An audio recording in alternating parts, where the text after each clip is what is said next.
नमस्कार, आप देख रहे हैं न्यूज इंडिया। मैं हूं आपके साथ रवीश। बुलेटिन की शुरुआत करते हैं बड़ी खबर के साथ। मिशन कर्नाटक पर हैं प्रधानमंत्री नरेंद्र मोदी। करोड़ों की विकास योजनाओं का तोहफा देंगे। बड़ी खबर आपको बता रहे हैं, बेंगलुरु में नई मेट्रो लाइन का भी उद्घाटन करेंगे प्रधानमंत्री नरेंद्र मोदी। तो आज कर्नाटक के दौरे पर रहेंगे प्रधानमंत्री नरेंद्र मोदी। बेंगलुरु में नई मेट्रो लाइन का उद्घाटन करेंगे। दावणगेरे में जनसभा को भी संबोधित करेंगे पीएम मोदी। दावणगेरे में विजय संकल्प यात्रा का समापन करेंगे। पीएम मोदी का इस साल कर्नाटक का यह 7वां दौरा है। प्रधानमंत्री नरेंद्र मोदी आज कर्नाटक के दौरे पर रहेंगे। इस साल राज्य की उनकी कर्नाटक की यह 7वीं यात्रा होगी। अब आप अंदाजा लगा सकते हैं कि लगातार प्रधानमंत्री नरेंद्र मोदी ने कर्नाटक का दौरा किया है। 3 महीने भी पूरे नहीं हुए इस साल को, और 7वीं यात्रा है प्रधानमंत्री नरेंद्र मोदी की। मई में चुनाव होने हैं कर्नाटक में। इस दौरान पीएम विभिन्न आधिकारिक कार्यक्रमों में शामिल होंगे और भारतीय जनता पार्टी के आयोजित विशाल जनसभा को संबोधित करेंगे। आगामी कुछ दिनों में निर्वाचन आयोग ने राज्य में मई में होने वाले विधानसभा चुनाव के लिए मतदान कार्यक्रम की घोषणा करने की उम्मीद है। बता दें कि मोदी चिकबल्लापुर में Shri Madhusudan Sai institute of medical sciences and research का उद्घाटन करेंगे और बाद में वो बेंगलुरु मेट्रो की कृष्णराजपुरा मेट्रो लाइन के लिए व्हाइट फील्ड का उद्घाटन भी करेंगे और ट्रेन में यात्रा भी करेंगे पीएम मोदी। इसके बाद वो दावणगेरे के जिला मुख्यालय शहर जाएंगे और बीजेपी की विजय संकल्प यात्रा के समापन के उपलक्ष्य में एक जनसभा को संबोधित करेंगे। कर्नाटक में चुनाव की तैयारियां शुरू होने के बाद यह पार्टी की पहली बैठक है जिसमें पीएम मोदी शामिल होंगे। दावणगेरे के बीजेपी सांसद जीएम सिद्धेश्वर ने कहा कि रैली में कुल 10 लाख लोगों के हिस्सा लेने की उम्मीद है।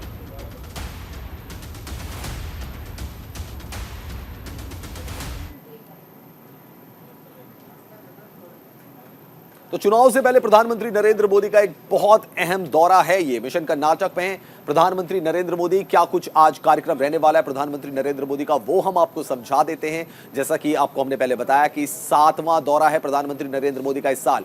तो बेंगलुरु में नई मेट्रो लाइन का उद्घाटन करेंगे प्रधानमंत्री नरेंद्र मोदी। 4250 करोड़ की लागत से मेट्रो लाइन का निर्माण हुआ है। तो नई मेट्रो लाइन जो है उसका उद्घाटन आज प्रधानमंत्री नरेंद्र मोदी करने वाले हैं। 4000 करोड़ से ज्यादा की लागत से ये बनी है। 4250 करोड़ की लागत से मेट्रो लाइन का निर्माण हुआ है।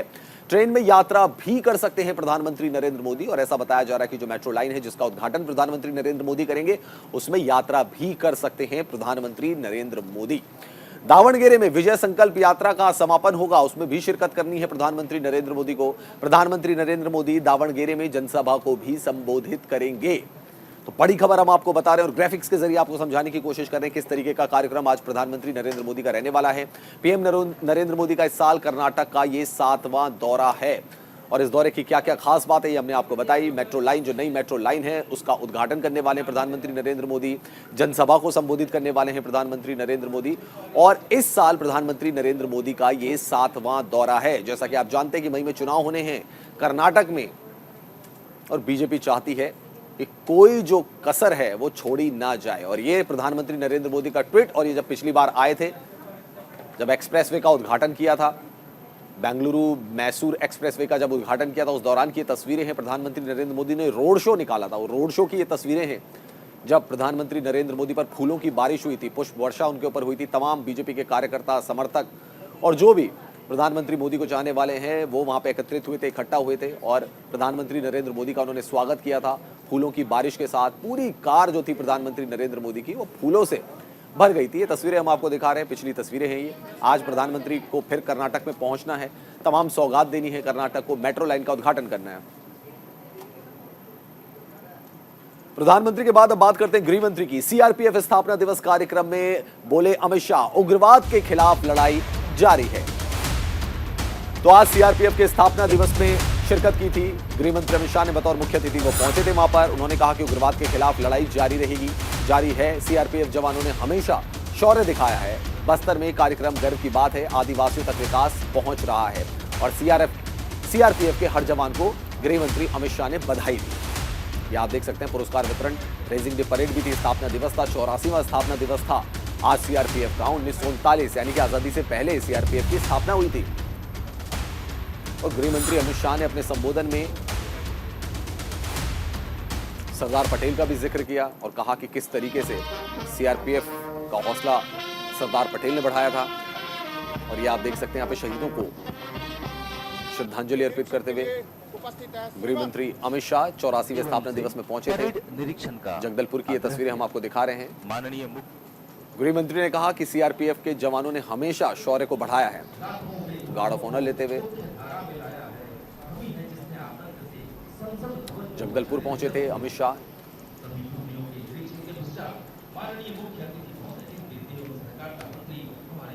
तो गृह मंत्री अमित शाह को आप यहां पे देख सकते हैं। आज सीआरपीएफ का 84वां स्थापना दिवस था, जिसमें शिरकत करने के लिए गृह मंत्री अमित शाह पहुंचे थे एवं उनसे परेड निरीक्षण का आग्रह किया। मैं हमेशा आज सीआरपीएफ के जवानों को कहना चाहता हूं कि मैं हमेशा भी देश के किसी भी कोने में उपस्थित होता हूं और किसी अप्रिय घटना का समाचार आता है और साथ में ही जब आता है कि वहां पर सीआरपीएफ पहुंच रही है तो मैं निश्चिंतता के साथ अपने आगे के कार्यक्रम को चालू रखता हूं, क्योंकि मुझे भरोसा है कि एक बार सीआरपीएफ वहां पहुंचने के बाद गलत मंसूबे वाले सारे लोगों को नसीहत करे बगैर सीआरपीएफ का जवान वापिस नहीं लौट सकता। ये भरोसा पूरे देश की जनता को है। सीआरपीएफ की स्थापना और वामपंथी उग्रवाद की समस्या की शुरुआत के बाद पहली बार मैं देश के गृह मंत्री नाते गर्व से कह रहा हूं कि पहली बार सीआरपीएफ का स्थापना दिन यहां छत्तीसगढ़ में बस्तर के अंदर हम मना रहे हैं। ये हमारे लिए बहुत आनंद और गर्व का विषय है। उस मौके पर छत्तीसगढ़ क्षेत्र के अंदर वामपंथी उग्रवाद को समाप्त करने के अभियान का नेतृत्व करते हुए सीआरपीएफ के 763 जवानों ने अपना सर्वोच्च बलिदान दिया है। मैं वो सभी जवानों को मनपूर्वक श्रद्धांजलि देता हूं और उनके परिवारजनों को बताना चाहता हूं कि आज वामपंथी उग्रवाद के खिलाफ हमारी जो लड़ाई है विजय के अंतिम पड़ाव पर जो खड़ी हुई दिखाई पड़ती है, इसकी नींव में आपके परिजनों के सर्वोच्च बलिदान का बहुत बड़ा योगदान है। उनके बलिदान से ही ये स्वर्णिम अक्षरों में विजय गाथा लिखी जानी है, इसका पूरे देश को संज्ञान है। अब बात करते हैं यूपी की। योगी सरकार के दूसरे कार्यकाल का 1 साल पूरा हो गया है। बीजेपी का पूरे प्रदेश में जगह जगह विशेष कार्यक्रम की योजना है। सीएम योगी आज पेश करेंगे सरकार का report card. CM Yogi Adityanath आज प्रेस कॉन्फ्रेंस भी करेंगे। तो योगी सरकार के दूसरे कार्यकाल का आज 1 साल पूरा हो गया है और इस दौरान सीएम योगी जो है वो रिपोर्ट कार्ड पेश करेंगे, जनता को बताएंगे सरकार की उपलब्धियों के बारे में। योगी 2.0 का 1 साल पूरा हो गया है। आज सीएम योगी प्रेस कॉन्फ्रेंस कर सकते हैं, रिपोर्ट कार्ड अपना बता सकते हैं और साथ ही साथ जो बीजेपी के कार्यकर्ता हैं वो जनता के बीच जाएंगे, विशेष कार्यक्रमों का आयोजन करेंगे।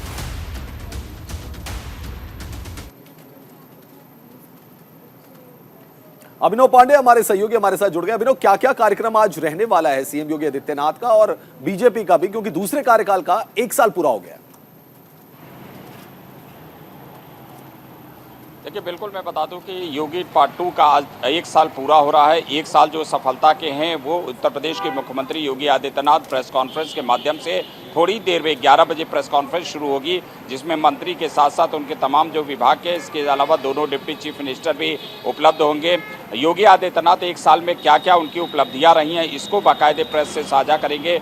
पूर्वांचल एक्सप्रेसवे का जो इस साल का जो है जो हुआ, इसके अलावा जो है लॉ एंड ऑर्डर को लेकर हो गई, तमाम जो विकास कार्य की योजनाएं हो गई, सड़क जो टाउन से जो हाईवेज को जोड़ने की योजना हो गई, इसके अलावा लोगों को आवास की आवास जो उपलब्ध कराए गए, प्रधानमंत्री आवास योजना हो गई। इसके अलावा साथ ही साथ बहुत से योजनाएं जो 1 साल की रहे हैं सफलता को, उसको बाकायदे रिपोर्ट कार्ड को आज जनता के बीच में रखेंगे। और सिर्फ मुख्यमंत्री नहीं बल्कि मुख्यमंत्री के निर्देश पे जो भी मंत्री, जहां जो प्रभारी मंत्री है वो अपने हेडक्वार्टर पर जाएगा, जहां का प्रभार है वहां पर जाकर वो बाकायदे प्रेस कॉन्फ्रेंस वहां पर भी करेगा और जनता के बीच में चीज़ों को रखेगा, अपने सरकार की उपलब्धियों को रखेगा। तो कुल मिला के 1 साल का पूरा हुआ है। 1 साल के बाद जो है सरकार जो है वो काफ़ी उत्साहित है और उत्साहित के साथ साथ इसी रिपोर्ट कार्ड के आधार पर अब वो अगले 1 साल पे जाएगी, क्योंकि 2024 में लोकसभा का चुनाव होना है और वो सरकार के लिए बहुत बड़ी जो है बहुत बड़ी चुनौती है कि विपक्ष किस तरह से जीता जाए। और इस बार जो है फिर से 2024 में लोकसभा के चुनाव, चूंकि उत्तर प्रदेश सबसे अहम प्रदेश है, 80 से लोकसभा की सीटें यहाँ से उत्तर प्रदेश से आती हैं, तो जाहिर सी बात है कि यहाँ का जितनी सीटें होंगी वो उनको केंद्र में सबसे ज़्यादा मजबूती देगी। अभिनव, अगर उनके पहले कार्यकाल की बात की जाए तो शायद उसके पहले साल इतने चैलेंजिंग नहीं रहे, लेकिन इस साल की अगर बात की जाए तो काफी चैलेंजिंग रहे। जैसे विधानसभा में अखिलेश यादव ने घेरा और योगी आदित्यनाथ से डायरेक्टली पूछ लिया था कि आप एक 4 लेन बताएं, जो स्टेट हाईवे 4 लेन जो कि यूपी सरकार ने बनाया हो। साथ ही साथ उमेश पाल हत्याकांड, जिसके अभी जो मुख्य आरोपी है वो फरार है, उनको जो है पुलिस अभी तक नहीं पकड़ पाई है। देखिए, बिल्कुल आपने सही कहा कि पिछली बार चैलेंजिंग इसलिए नहीं था क्योंकि पिछली बार जो है सरकार जो है वो अपने कार्यकाल को सब पहले कार्यकाल में, लेकिन दूसरे में आदमी की उम्मीदें ज़्यादा हो जाती हैं। उम्मीदों के साथ साथ जो है उस पर विश्वास हो जाता है कि नहीं, विश्वास के तहत आप सरकार जो है अच्छा काम करेगी, लेकिन विपक्ष भी घेरने की तैयारी में है। जैसे ही अखिलेश 6 वर्ष पूरे किए हैं माननीय योगी जी के नेतृत्व में प्रदेश के विकास को हमने चरम बिंदु तक पहुंचाया है। इंफ्रास्ट्रक्चर के मामले में हम नंबर 1 पर हैं। रोड इंफ्रास्ट्रक्चर, बिजली, पानी, सड़क, स्कूल, अस्पताल, इसके अलावा लॉ एंड ऑर्डर हमारा बहुत बेहतर हुआ है। प्रदेश की जनता का बहुत बहुत आभार प्रकट करता हूँ, उन्हें बधाइयाँ देता हूँ। सर, लॉ एंड ऑर्डर का जिक्र किया, ग्लोबल इन्वेस्टर समिट हुआ और हेल्थ डिपार्टमेंट में भी काफ़ी Uttar Pradesh global investor summit तो आर्थिक मोर्चे पर नंबर 1 पर लाने के लिए हम सब काम कर रहे हैं। प्रदेश $1 ट्रिलियन इकोनॉमी की तरफ बढ़ रहा है और आप देखेंगे जब पुनः सर्वेक्षण होगा ग्राउंड। ब्रजेश पाठक को आप सुन रहे थे। हमारे साथ अभिनव पांडे हमारे सहयोगी जुड़े हुए थे। अभिनव, आपका बहुत बहुत शुक्रिया। चलिए बढ़ते हैं आगे। राहुल गांधी की जो सांसद उनका पद चला गया, उस मामले में सुप्रीम कोर्ट पहुंचे हैं। दोषी सांसदों विधायकों की अयोग्यता के खिलाफ सुप्रीम कोर्ट में याचिका दायर की गई है। तो राहुल गांधी की जो सदस्यता चली गई, उसका मामला जो है सुप्रीम कोर्ट पहुंचा है। दोषी सांसदों विधायकों की अयोग्यता के खिलाफ सुप्रीम कोर्ट में याचिका आई है। जनप्रतिनिधि अधिनियम की धारा 8(3) को कोर्ट में चुनौती दी गई है। याचिका में अयोग्यता को मनमाना और अवैध बताया गया है। सुप्रीम कोर्ट से मामले में उचित निर्देश देने की अपील जो है वो की गई है। तो राहुल गांधी केस में बड़ा डेवलपमेंट आपको बता रहे हैं। राहुल गांधी की जो लोकसभा सदस्यता जो गई है, उसका मामला सुप्रीम कोर्ट में पहुंचा है। दोषी सांसदों विधायकों की अयोग्यता के खिलाफ सुप्रीम कोर्ट में याचिका दायर की गई है। जनप्रतिनिधि अधिनियम की धारा 8(3) को कोर्ट में चुनौती दी गई है। याचिका में अयोग्यता को मनमाना और अवैध बताया गया है।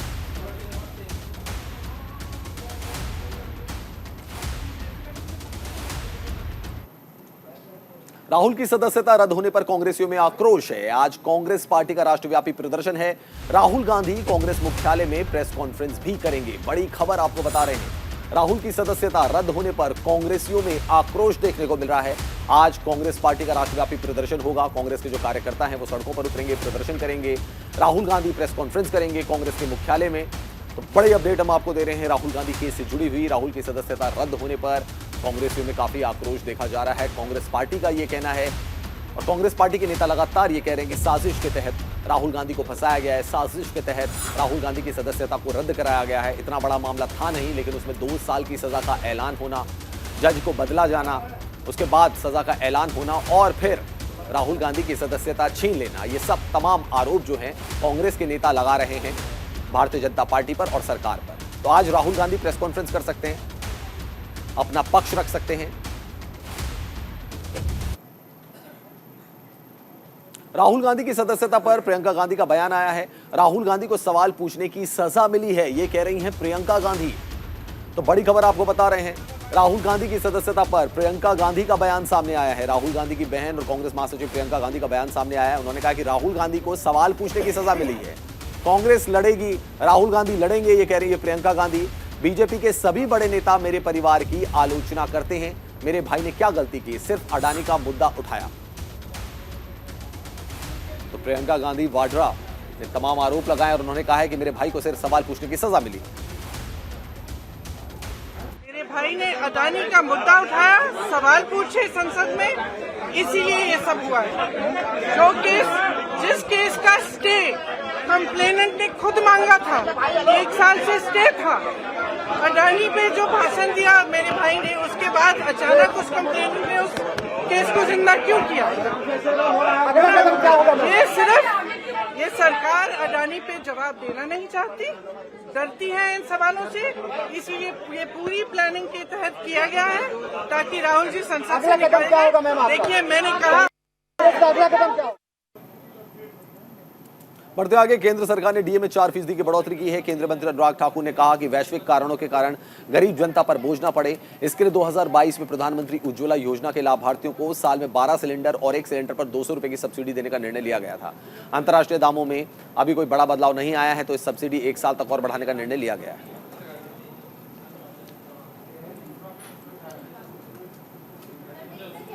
राष्ट्रीय दाम आपको ज्ञात होगा कि लगभग 9 करोड़ 60 लाख महिलाओं को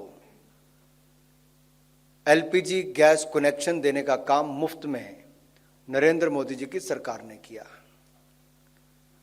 धुएं से मुक्ति दिलाई, सुविधा दिलाई और उनके जीवन में खुशहाली लाई। लेकिन अंतर्राष्ट्रीय दामों में काफी वृद्धि पिछले कुछ समय से हुई और इन वैश्विक कारणों के कारण गरीब जनता पर बोझ ना पड़े, तो एक निर्णय में 2022 में लिया गया। बढ़ते आगे, बात गुजरात की करते हैं। गुजरात की कई जेलों में आधी रात में छापेमारी अभियान चलाया गया। साबरमती सेंट्रल जेल में चलाया गया सर्च ऑपरेशन। वडोदरा, सूरत और राजकोट में सर्च ऑपरेशन चलाया गया। गृह राज्य मंत्री डीजीपी आईबी के नेतृत्व में ये छापेमारी की गई। बड़ी खबर आपको बता रहे हैं, साबरमती सेंट्रल जेल में सर्च ऑपरेशन चलाया गया। वडोदरा, सूरत, राजकोट में सर्च ऑपरेशन चलाया गया। देर रात छापेमारी की गई गुजरात की कई जेलों में। गृह राज्य मंत्री डीजीपी आईपी के नेतृत्व में ये छापेमारी हुई। तो एक साथ गुजरात की 17 जेलों में छापेमारी का अभियान चलाया गया। 17 जेलों में गुजरात की हम बात कर रहे हैं। पुलिस ने 1700 जवानों को एक साथ निर्देश दिया। जेलों में गड़बड़ी की शिकायत के बाद यह छापेमारी की गई। वाडी वॉन कैमरों के साथ पुलिस टीम की ये रेड हुई। गृह राज्य मंत्री हर्ष सांघवी इसको मॉनिटर कर रहे थे। जेल से मोबाइल और नशीले पदार्थ बरामद किए गए। तो साबरमती सेंट्रल जेल में सर्च ऑपरेशन चलाया गया। पुलिस के 1700 जवानों को एक साथ निर्देश दिया गया। जेलों में गड़बड़ी की शिकायत के बाद यह छापेमारी अभियान चलाया गया। वाडी वॉन कैमरों के साथ पुलिस टीमों ने इस रेड को अंजाम दिया। गृह राज्य मंत्री हर्ष सांघवी पूरी छापेमारी को मॉनिटर कर रहे थे। बढ़ते अगली बड़ी खबर की तरफ। कर्नाटक विधानसभा चुनाव के लिए कांग्रेस की पहली जो लिस्ट है वो जारी कर दी गई है। कांग्रेस ने 124 उम्मीदवारों का ऐलान कर दिया है। कर्नाटक के पूर्व सीएम सिद्धारमैया वरुणा से चुनाव लड़ेंगे। कनकपुरा सीट से डीके शिव कुमार चुनाव लड़ेंगे। तो बड़ी खबर आपको बता रहे हैं, कर्नाटक चुनाव के लिए कांग्रेस ने अपनी पहली लिस्ट जारी कर दी है। इस लिस्ट में 124 उम्मीदवारों के नाम हैं। पूर्व मुख्यमंत्री सिद्धारमैया वरुणा से चुनाव लड़ेंगे। तो बड़ी खबर आपको बता रहे हैं कर्नाटक चुनाव से जुड़ी हुई, जिसके लिए कांग्रेस ने अपने 124 उम्मीदवारों की जो लिस्ट है वो जारी कर दी है। कनकपुरा से डीके शिव कुमार चुनाव लड़ने वाले हैं। सिद्धारमैया जो कि पूर्व सीएम हैं वो वरुणा से चुनाव लड़ेंगे। तो 124 उम्मीदवारों की लिस्ट जारी कर दी। और कर्नाटक में अगर हम आपको बताएं तो विधानसभा की कुल 224 सीटें हैं, यानी कि दूसरी लिस्ट में इंतजार रहेगा बाकी के 100 उम्मीदवारों के नाम का।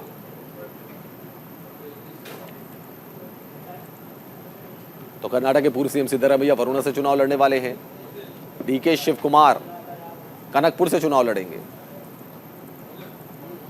See, Congress party has already cleared all the single names which the selection committees, Central Selection Committee and the screening committee had cleared it. I think within next 3-4 days the second list also will be finalized.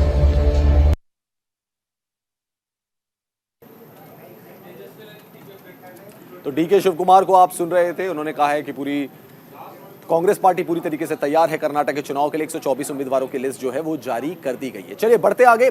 Tejashwi Yadav CBI दफ्तर के लिए रवाना हो गए हैं। बड़ी खबर आपको बता रहे हैं, बिहार के deputy CM Tejashwi Yadav CBI दफ्तर के लिए रवाना हो गए हैं। लैंड फॉर स्पैम केस में उनसे पूछताछ की जाएगी।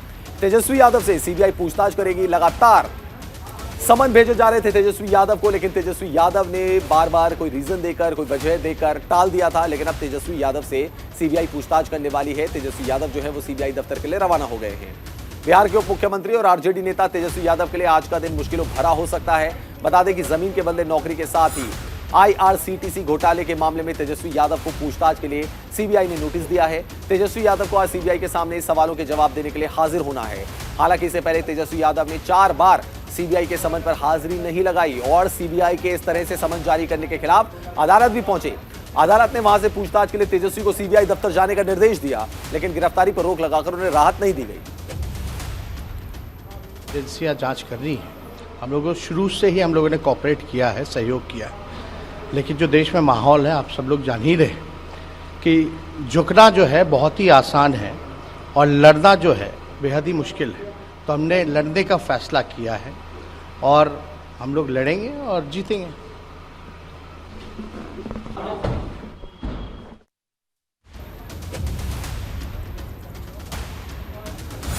तो तेजस्वी यादव से आज सीबीआई पूछताछ करेगी। तेजस्वी यादव सीबीआई दफ्तर के लिए रवाना हो गए हैं। उससे पहले उन्होंने जो बात रखी, तेजस्वी यादव का यह कहना था कि उन्होंने सीबीआई को पूरा सपोर्ट किया है। चलिए बढ़ते हैं आगे। अमृतपाल से जुड़ी हुई बड़ी खबर आपको बता रहे हैं। अमृतपाल को लेकर दिल्ली पुलिस अलर्ट मोड में आ गई है। अमृतपाल के ISBT बस टर्मिनल पर देखे जाने की सूचना मिली है। बड़ी खबर आपको बता रहे हैं। पंजाब पुलिस की टीम भी दिल्ली पहुंच चुकी है। अमृतपाल की तलाश में सर्च ऑपरेशन जारी है। बताया जा रहा है कि साधु के भेष में अमृतपाल के दिल्ली आने की सूचना मिली। CCTV फुटेज देकर पंजाब पुलिस जो है वो लौट चुकी है।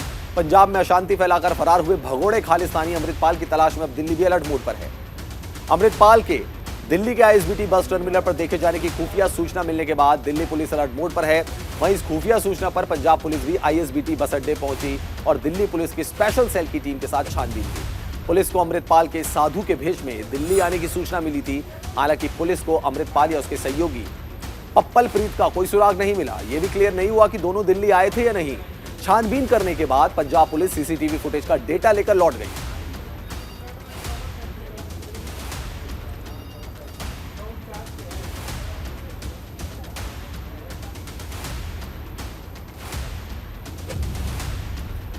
तो अमृतपाल के ISBT बस टर्मिनल पर देखे जाने की सूचना मिली है। दिल्ली पुलिस अलर्ट मोड पर है। पंजाब पुलिस जो है CCTV का डेटा लेकर वापस लौट चुकी है, जहां वो तार जोड़ने की कोशिश करेगी कि आखिर अमृतपाल कहां छुपा हो सकता है, ताकि जल्द से जल्द अमृतपाल को पकड़ा जाए।